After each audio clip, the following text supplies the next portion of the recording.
All right, welcome to The Explainer. Today, we're going to uncork the incredible story of Napa Valley. So how did this happen? How did a quiet little valley in California beat France at its own game? Let's dive in because it is an amazing story of a true underdog that completely, and I mean completely, shocked the world of wine. Okay, so before Napa was, Napa, it had this secret weapon. It's a concept in the wine world you might have heard of, terroir. And it's basically the unique natural environment that gives a wine its specific, one-of-a-kind character. You know, this idea of terroir, it's almost magical, right? It's not just one thing, like the dirt. It's the whole shebang, the soil, the way the land is shaped, the climate, the sun, everything working together. And Napa's combination, it's really something special. Think of it like a perfect recipe. First, you got these mountains that act like a giant shield, protecting the valley from those harsh Pacific winds. Then, the soil. This is a big one. It's volcanic, super diverse, mineral-rich. It makes the vines really struggle, and that struggle is a good thing. It forces them to dig deep for nutrients, which packs all this amazing, concentrated flavor into every single grape. Throw in those super sunny, warm days to get the grapes perfectly ripe, and then these cool nights that lock in all that freshness and acidity, and well, you've got the perfect formula for world-class wine. So, for decades, all of this incredible potential was pretty much a local secret. It was just there. But then came 1976, and one single event on one single day changed everything and put Napa on the world map literally overnight. I mean, look at this timeline. It really shows you how it all built up. You've got almost 100 years of quiet, hard work, pioneers planting the first vineyards, figuring things out, and then, bam, 1976, the Judgment of Paris. This one event was the spark that lit the fuse for everything that came next.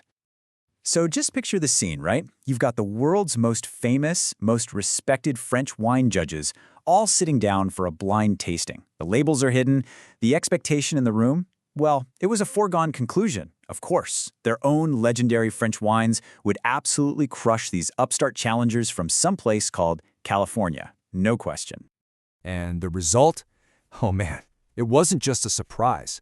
It was a full-on earthquake that shook the wine world to its core. Napa Valley didn't just show up and compete, it won.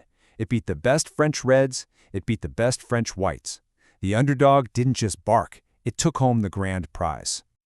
So that one victory, it was a complete game changer. It transformed Napa from this quiet little valley into a genuine kingdom of wine, a place made up of all these different neighborhoods or subregions, each with its own totally unique personality. So let's take a super quick tour, okay?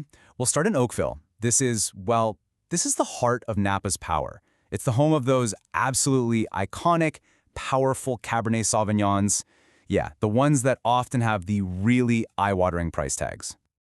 Then you've got Yountville, which is so cool because it's about more than just what's in your glass.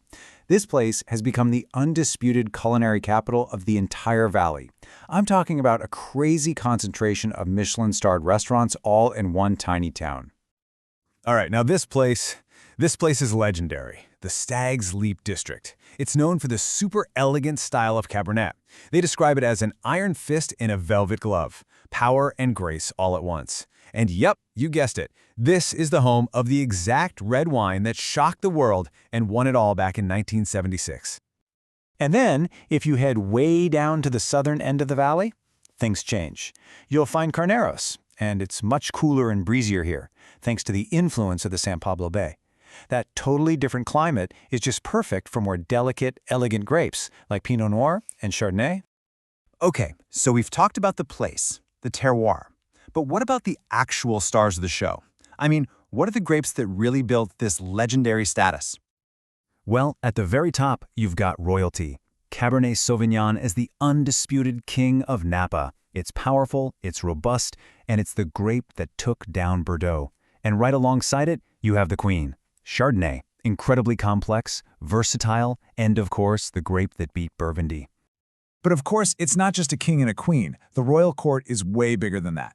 Napa also produces fantastic soft Merlot, that delicate aromatic Pinot Noir from the cool spots like Carneros we just talked about, crisp, vibrant Sauvignon Blanc, and even California's historic powerhouse grape, the bold and fruity Zinfandel. The diversity is just amazing.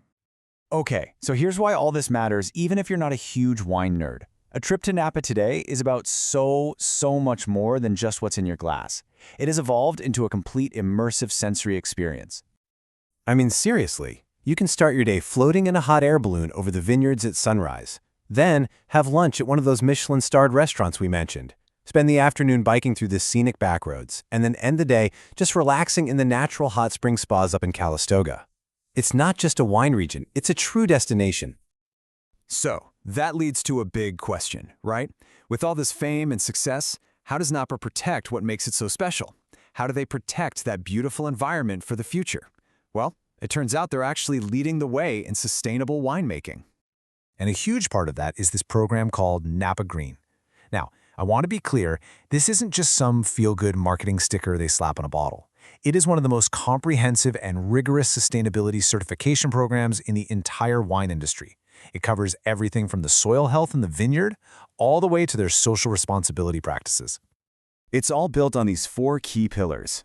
1. Water conservation, using super efficient irrigation to protect that precious resource. 2. Shifting to renewable energy like solar. 3. Protecting biodiversity, so the local ecosystems and wildlife can thrive. And 4. Social responsibility, making sure they support the local community and their workforce. It's a really complete, holistic approach to make sure this amazing valley is around for generations and generations to come. So, in the end, the story of Napa is just this powerful reminder, isn't it? It proves that while centuries of tradition are incredible, greatness in wine can also come from something else. That perfect, almost magical harmony of a special place, passionate people, and an absolute refusal to settle for anything less than excellence.